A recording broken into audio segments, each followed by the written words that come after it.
नमस्कार। आज हम सुनेंगे श्री विक्तू बाबा का जन्म। आप में से बहुत से लोग को पता होगा कि विक्तू बाबा का जन्म कब हुआ है। इसके पहले भी मैं इस बारे में वीडियो बना चुका हूँ, लेकिन हम पुनः इस बारे में हम चर्चा कर रहे हैं। तो आप लोगों का मैं पुनः स्वागत करता हूँ। तो आइए अब हम सुनते हैं श्री विक्तू बाबा का जन्म कब हुआ और कहाँ हुआ। 15 अप्रैल 1918 को सोमवार के दिन चैत्र शुक्ल पंचमी को बाबा का जन्म हुआ। कब हुआ बाबा का जन्म? पुनः मैं रिपीट कर रहा हूँ। 15 अप्रैल 1918 को सोमवार के दिन चैत्र शुक्ल पंचमी को बाबा का जन्म हुआ।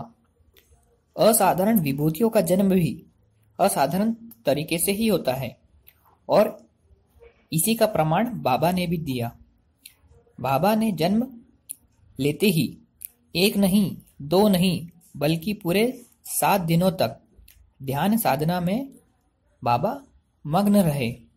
जैसे कोई योगी ध्यान साधना में रहने पर उसे जैसे अन्न और जल की जरूरत नहीं होती, उसी प्रकार बाबा ने भी 7 दिनों तक ना कोई आहार लिया और ना ही वे रोए। इसका अर्थ ये हुआ कि उन्होंने आम बालकों की तरह कुछ भी लक्षण दिखाए नहीं। वे मौन धारण किए हुए थे। संत योगियों के लक्षणों के विषय में बाबा के माता पिता को भक्ति का ठीक प्रकार का ज्ञान नहीं था। वे समझ ही नहीं पाए कि हमारा पुत्र संत है, योगी है, तपस्वी है। तो उनकी इस अवस्था को देखकर उनकी आंखें नम हो गई। उनके माता पिता को चिंता होने लगी कि मेरे पुत्र को हो क्या गया है, ये आम बच्चों जैसी हरकतें क्यों नहीं कर रहा है। क्योंकि उनके घर में बरसों बाद बड़ी मिन्नतों से उनके कुल का कुल दीपक हुआ था। तो बाबा की ऐसी अवस्था देखकर उनके माता पिता के मन में क्या हुआ? उनके माता पिता के मन में चिंता आई, दुख आया कि मेरे पुत्र को, मेरे कुल के दीपक को ये क्या हुआ है। बाबा की ऐसी अवस्था क्या कर रही थी? उनकी चिंता बढ़ा रही थी।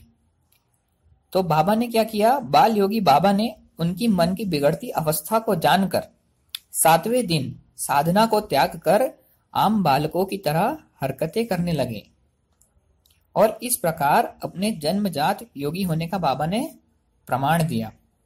अर्थात बाबा ने अपने जन्म में ही, मतलब शुरुआत से ही बाबा ने अपने योगी होने का प्रमाण दिया। तो इस अध्याय के बाद हम बाबा की कलाओं के बारे में जानेंगे, लीलाओं के बारे में भी जानेंगे। यदि आपको बाबा की इस कहानी को सुनने का अवसर प्राप्त हुआ है तो आप इसे औरों से भी शेयर करें